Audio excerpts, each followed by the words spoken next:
Welcome to lesson 19 of beginning fencing. And for those of you that are doing this on Top Hat, once you finish watching this, there are a couple of training type videos and another video from a different instructor that reinforces what we're going to talk about today, which are the parries that we haven't mentioned so far. So the other four in the French system, the Italian ninth parry, and a little bit about compound parries. So, if you remember what we've been doing, we've shown parries 4, 6, 7, and 8, and riposte out of those. So today we're going to do parry cream, parry 1, parry 2, discuss 3, 5, and an Italian ninth parry.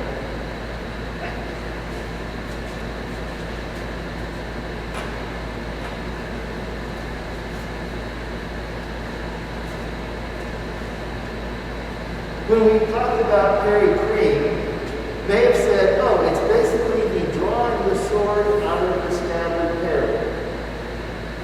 Now what I'd like you to think of this as is the looking at your watch parry.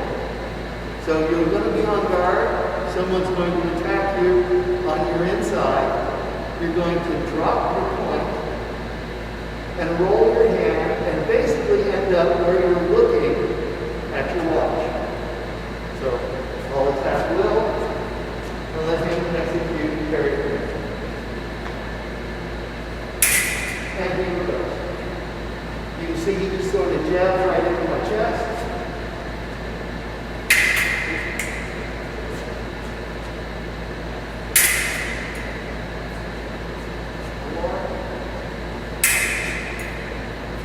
There is a variation you can do with this parry.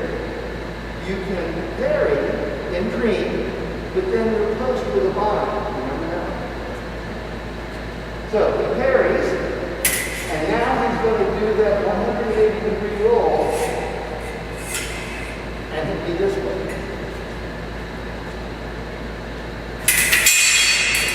And avoid the bind.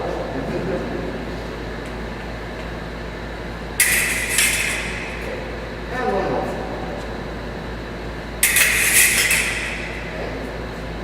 Now I'm going to attack in the 2 line, and he's going to do parry 2.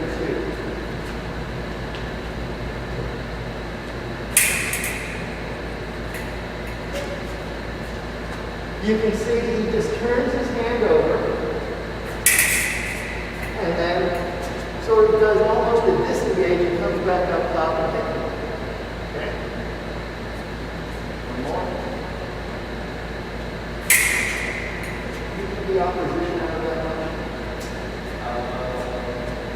Okay, so there's a variation that you can use on the riposte. Will is going to attack me. I've caught his blade in 2. I'm now going to reverse my shoulders and do an opposition riposte. Okay.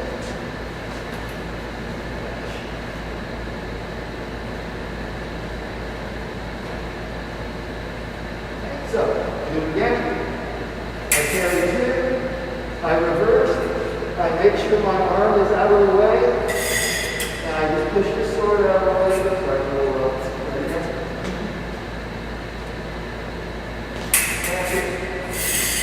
And reverse, and I push his sword out of the way.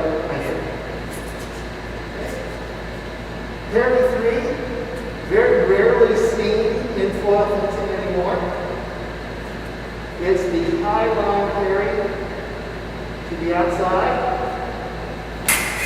And you just parry like this. Reason you don't see it very much is you can tell not really a great riposte out of this. So sometimes used if you need more force and a stronger parry than what parry 6 would be.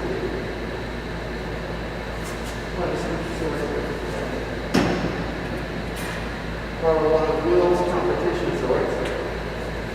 And we're going to do parry 5. is almost like a bad parry forward. So he attacks the chest side, and instead of parrying forward, where I have a nice riposte, I have my tip go out farther. Now, what this is setting up is a move called a flip. Can really only be accomplished with a very whippier blade than what I can use. So you see, by snapping my wrist at exactly the right time, that sword will keep going, right? Newtonian laws of motion. Object in motion tends to stay in motion. So, you see how the sword will bend around. Where this is useful is on this Parry 5,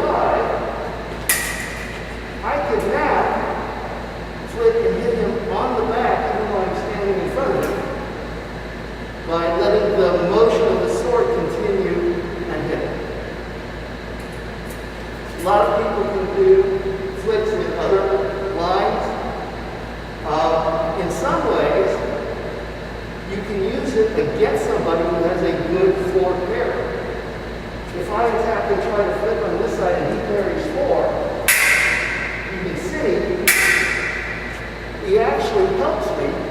Third law of motion, equal and opposite reaction. If he does a strong parry, it makes that sword whip around even farther.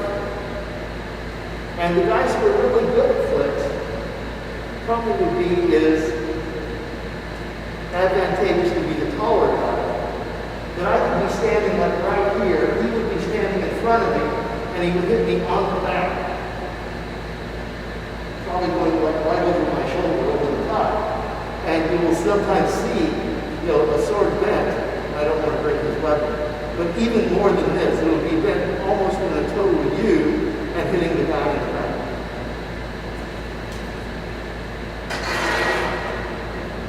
Defending against the flip, it's such a distance-dependent riposte or an attack, that either you step back and you take a bit of the sword hitting you and taking a sting because it messes up the curve, or you step in and do the same thing, and it won't be able to curve around and hit you. Italian Parry 9 drove the French crazy because the Italians go, oh, hey, we have a parry you guys don't have. It's called mezzo secco, sort of middle parry. So, right? French had 2 parries here, 2 parries there, 2 parries there, 2 parries there. The Italians had this one. They just sweep the sword up and catch everything. Right, just come right up to it.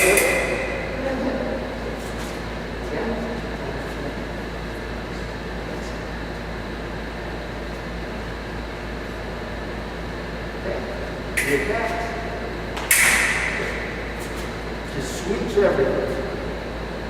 Of course, the French couldn't stand for that. And eventually, one of the Frenchmen said, oh, hey, wait a minute.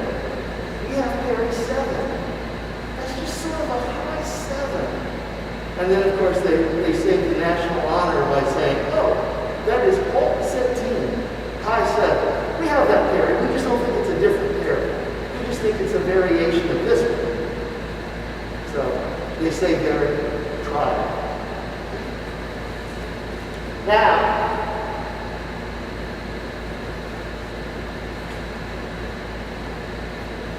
that you've got all the different parries, we can do what we call compound parries or combination parries. So it would be, I'm going to throw a feint disengage at will. I start my feint disengage. He does parry forward. He realizes he's been separated. He comes back and does parry 6 and hits me. So he did a 4 to 6 combination parry. Did both of them. He might do something like I attack on his outside. I'm going to try a 6 to 4 disengage. But this time, instead of doing 6 and 4, he's going to do 6. And when I disengage here, he's going to do circle 6. So he parried 6, and when we realized that he didn't find the sword, he did a second parry. And that 6 circle 6 combination is very effective because, oh, I missed, and I'm going to sweep everything and try to find where the attack is really going to. So any combination that you can do that way, do you have any other favorite ones? If you're doing like a high level stage, 4-2. Okay. So, I'm going to try a high-low disengage. And then he moves goes in. So he went from 4 to 2. You can see he sweeps a lot of the possible target area where I may be going. My favorite one is attacking 4.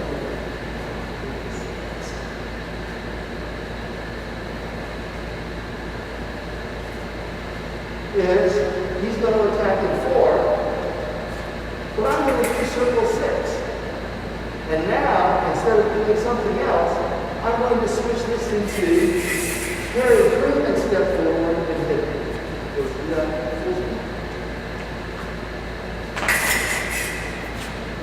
And step in and hit it like that. So all a compound parry is you combine a couple of parries.